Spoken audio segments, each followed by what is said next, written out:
The Jones family is a family of farmers. Vegetable farmers, to be precise, on some of the best vegetable growing land in the world. This area actually is a microclimate that European settlers recognized as being really one of the best growing conditions in the world. In fact, the soil that we're on is all old lake bottom.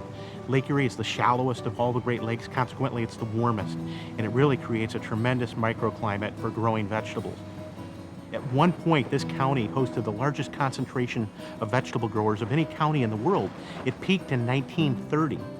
My father started a vegetable operation back in the early 60s. It was a large wholesale operation, farmed conventionally, grew that business to a little over 1,000 acres. But even good farmers on great soil can suffer a change of fortune overnight.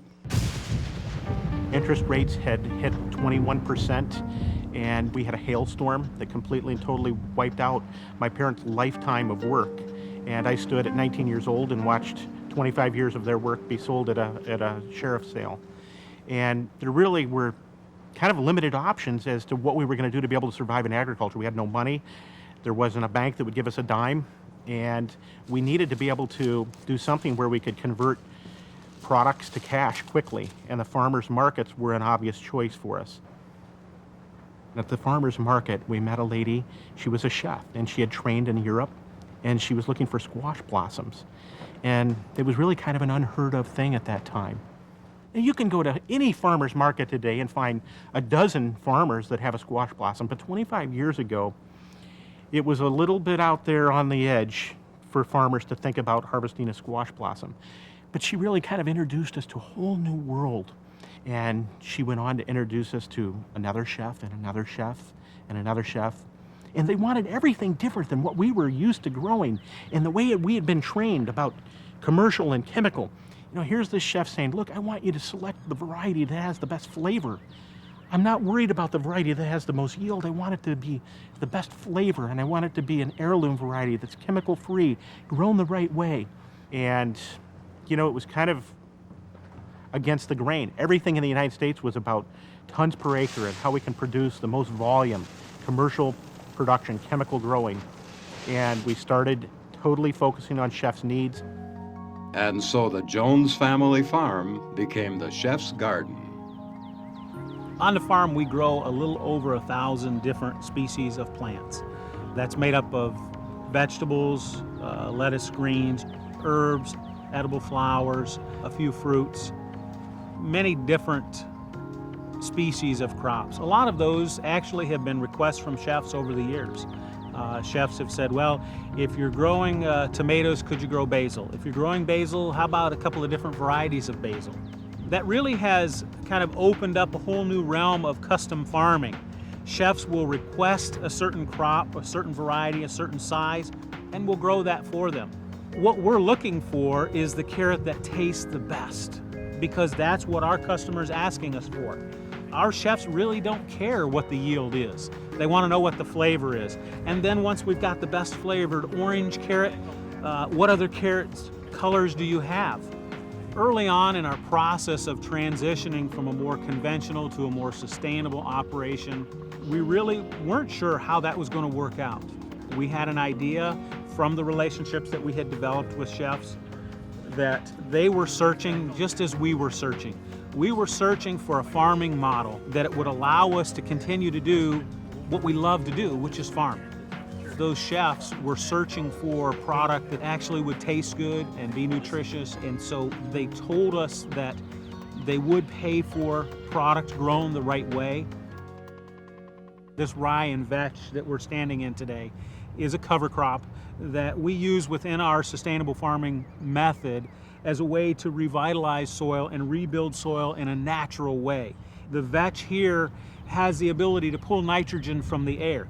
These plants, very natural phenomenon of a leguminous plant, is its ability to harvest nitrogen from the air, store it in nodules along the roots, but then as we turn this cover crop into the ground, it becomes food for the next crop. And it really has become a way of living, a way of farming. Things like cover crops, composting, crop rotation, things like lime and gypsum and soft rock. Those are all natural ingredients, came from the earth, going back into the earth to build the soils up naturally in a way that yields food that tastes better and is more nutritious, has longer shelf life. That's really what our chefs are telling us they want, food quality. Over the years, the Jones family has made their business not just about growing vegetables, but about growing relationships. We're learning from each other. Sometimes chefs teach us the food business, we teach them agriculture. We're really kind of crossing over into each other's worlds. But perhaps the best example of the relationship between chefs and the chef's garden are their earth-to-table dinners, where chefs can come in, tour the farm and the greenhouses, pick their own produce, and use it to produce a meal in the chef's garden's state-of-the-art test kitchen. So first course today is going to be a spring garlic soup made from the spring garlic here at Chef's Garden. And the garnish is going to be some of this beautiful sage and beautiful flat leaf Italian parsley, also from the garden here.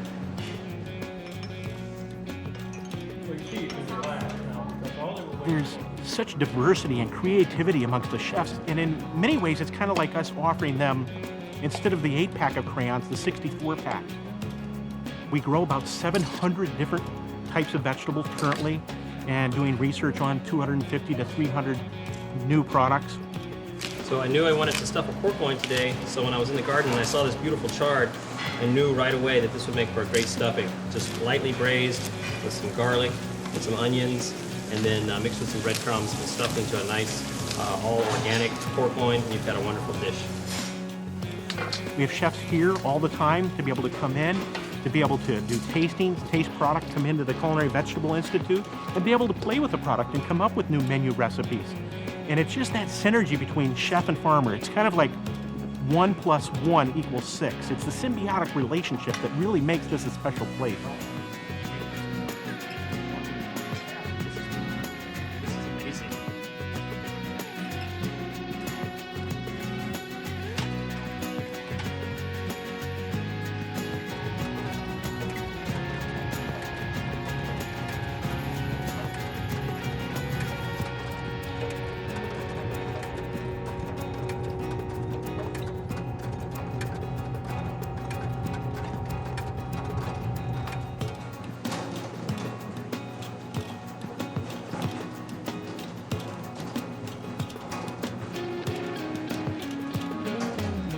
It's all about the chef. The chef really runs the Chef's Garden.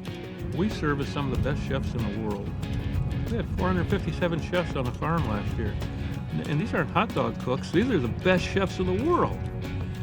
You can't get more rewarding than that. This is a way of life. It's not just a career choice. Farming the way that we're farming and working with nature, it's a very humbling experience.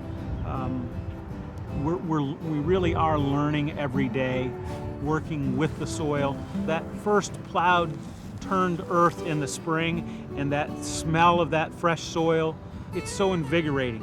It really is a way of life and a passion that exists in all of us. If we were doing this for the money, we would have quit a long time ago. It's the greatest gift in the world to be able to work with our family and for us to be able to survive in agriculture and to be able to provide something meaningful. It's the greatest reward in the world. Only 3% of the population of the United States involved in agriculture. Nobody has those connections anymore. And we lose something when we lose that. We're fortunate enough to work with it every day. I think it's the greatest occupation in the world. I don't see how you could do any better.